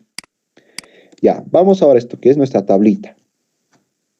Aquí podemos ver tiempo, que va a ser t, distancia. Ok, 0 y 1 un lado y el otro lado, ¿no ve? 0,25, 0,5, 0,75. Esto es las distintas distancias dentro de mi barra. Ok, entonces, en el tiempo 0,01, mis temperaturas son estas, 100, 26, 20, 37, y así sucesivamente. Vamos avanzando el tiempo, pero es poco bien. Vamos avanzando, vamos a central. Llegué a 100, y ahí estaríamos en un estado estacionario, donde ya nada varía. Ya tal vez nos falta full, porque miren que el 99 hace tiempo está. ¿Listo? Aquí está la tablita interesante, donde variamos el tiempo y también la distancia. Y generamos la tabla de... El otro era nuestro. Incluso podemos presentarlo como una superficie, ¿no ve? Porque la solución de una ecuación diferencial parcial es una superficie. ¿Ya? Eso entonces para esta ecuación que era parabólica. ¿Tienen alguna pregunta?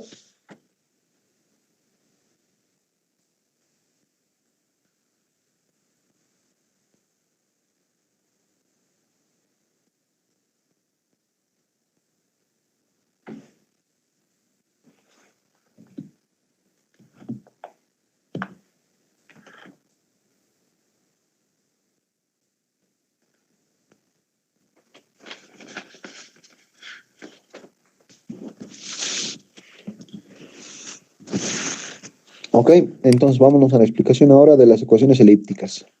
Lo voy a dejar de compartir esto.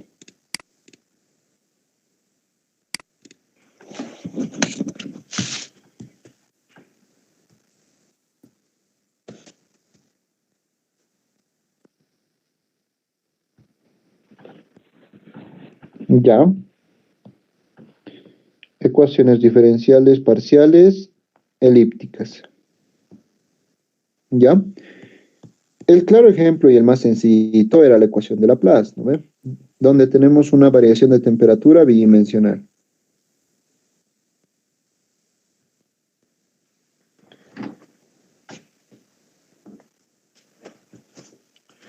¿Ya? Entonces, bueno, normalmente aquí ponemos temperatura porque esta vez lo más común.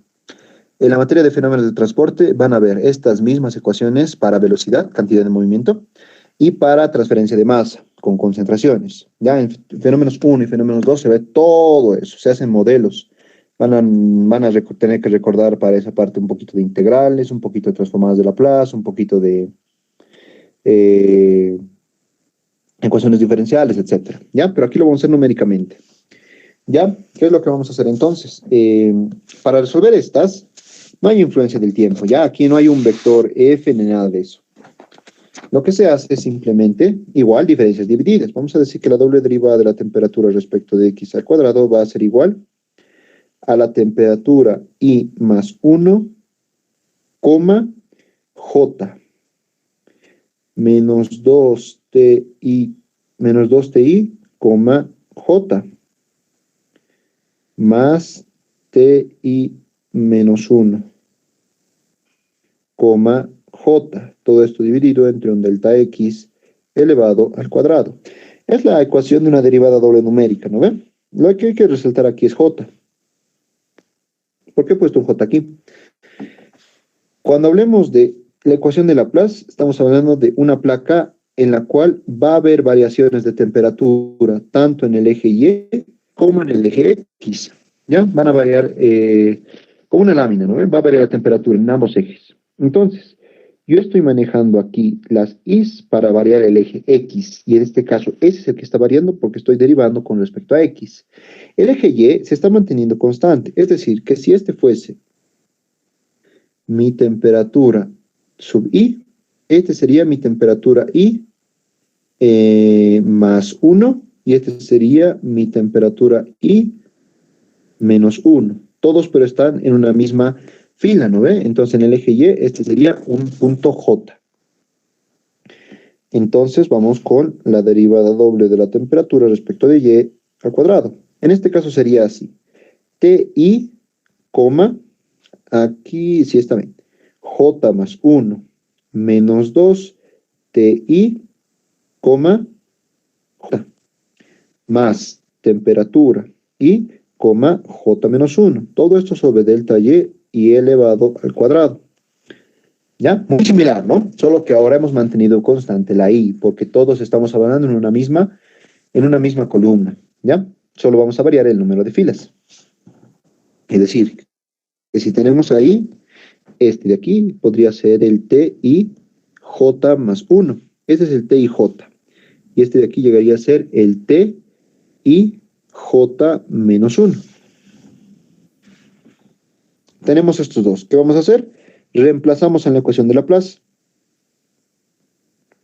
TI más 1J menos 2 TIJ más TI menos 1J, todo esto sobre delta X al cuadrado, más TIJ más 1 menos 2 TIJ más TIJ menos 1. Todo esto sobre delta Y elevado al cuadrado. Esto igualito en una manera P2, ¿ya? Y se hace igualito en el primer parcial. Así que tal vez no esté muy lejos. ¿Ya? ¿Qué es lo que vamos a hacer y qué es lo que se hace por conveniencia? Delta X es esto, por si acaso, ¿no ven? Esto de aquí es delta X. Y esto de aquí es delta Y. Normalmente por conveniencia se hace que delta X sea igual a delta Y para que se maneje en cuadrados. Haciendo esa aproximación, podemos eliminar estos dos. Y podemos sumar también, ¿no ve? Y ver que este es igual a este. Términos semejantes. Finalmente vamos a obtener TI más 1 J más TI menos 1 J más TI J más 1 más TI J menos 1 menos 4 veces temperatura I J. Y esto es igual a 0. ¿Listo? Aquí está. ¿Qué es esto de aquí? Es una ecuación algebraica, ¿no ve? Yo voy a querer obtener este valor. Entonces necesito los otros 4. Y vemos que según la interpretación geométrica, nos está diciendo que si yo quiero conocer esta temperatura, que es la temperatura I, J, necesito conocer esta de aquí arriba, esta de la izquierda, esta de abajo y esta de la derecha. Si yo conozco cuánto valen estas 4, puedo conocer con esa fórmula cuánto vale esta del centro. Eso es lo que me está diciendo. ¿Y qué es lo que va a pasar? Imagínense que ustedes tienen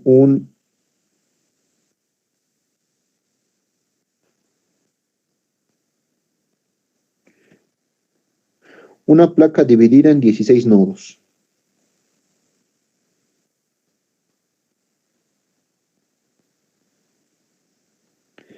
¿Ya? A ver si ponemos números.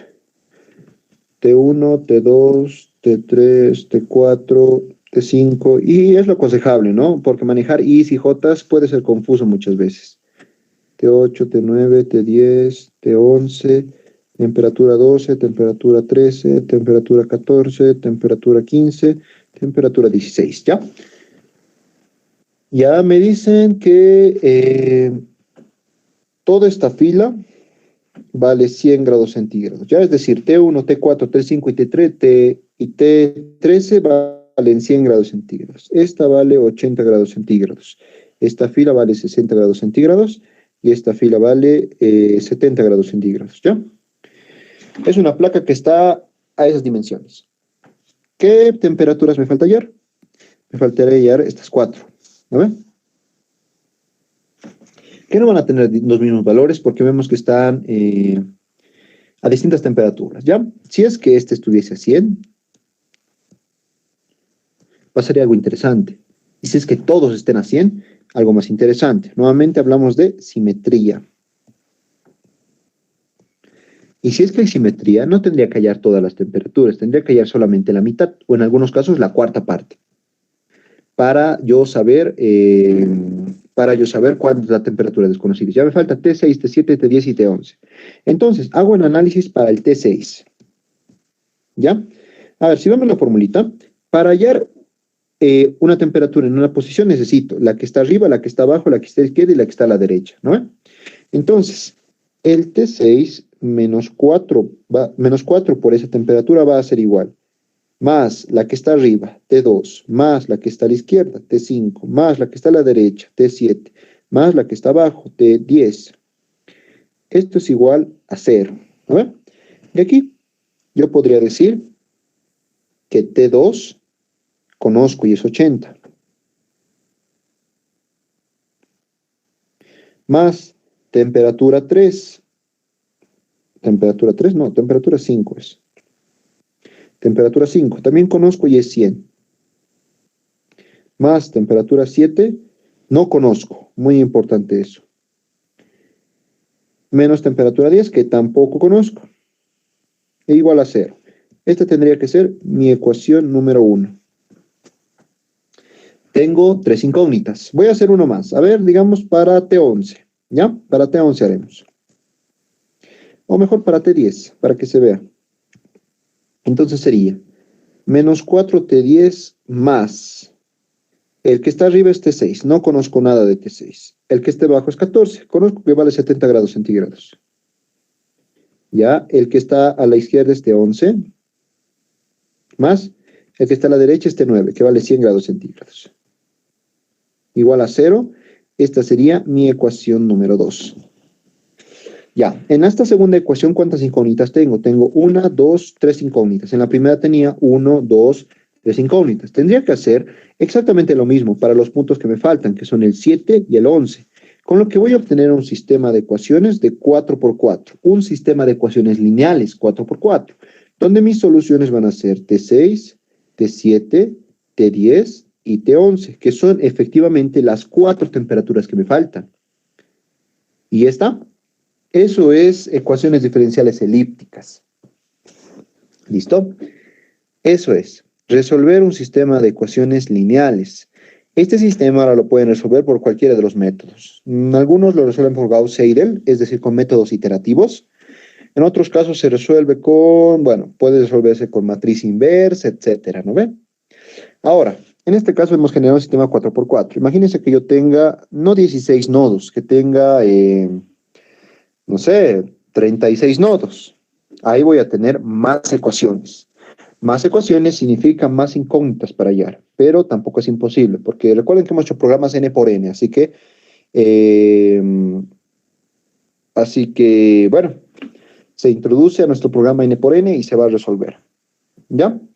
Eso es ecuaciones elípticas. Ahora, bueno, es eso, ¿ya? El sistema de ecuaciones, como les digo, ¿no? Se puede resolver por métodos iterativos, como puede ser el Gauss-Seidel o Jacobi. Mejor Gauss-Seidel, ¿no? Porque reducía el número de iteraciones. Incluso en el libro Chapra recomienda que se puede utilizar también un Gauss-Seidel con relajación, ¿no ve? Con un omega, para resolver este sistema de ecuaciones lineales. Luego aquí presentamos los resultados. Y con eso ya terminamos. Esto mismo se ve en OP2, por si acaso, ¿ya? Placas a veces más grandes, a veces hay mismas temperaturas y pues, se puede hacer simetría, ¿ya? Pero si estamos ahorita en numérico, lo podemos resolver nomás. ¿Alguna pregunta?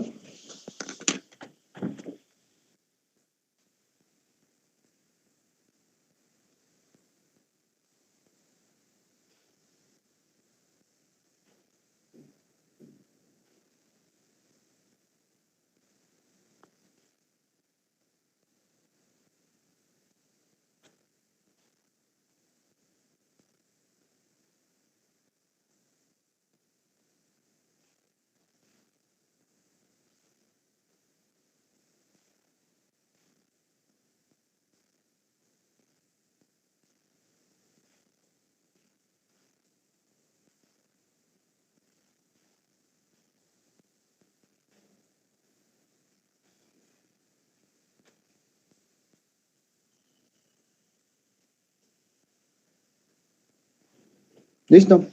Entonces, estos son bueno, lo que son las pares elípticas. La ecuación de las ecuaciones, la última era las hiperbólicas. No vemos mucho porque ya es la ecuación de la onda, ¿no? Tal vez no es tanto de nuestro interés. Pero bueno, hay que tal vez ver, ¿no? Si es que alguien quiere aprender un poco más, cómo se hace. Pero lo importante para nosotros son las elípticas y las parabólicas. ¿Ya? Entonces, bueno.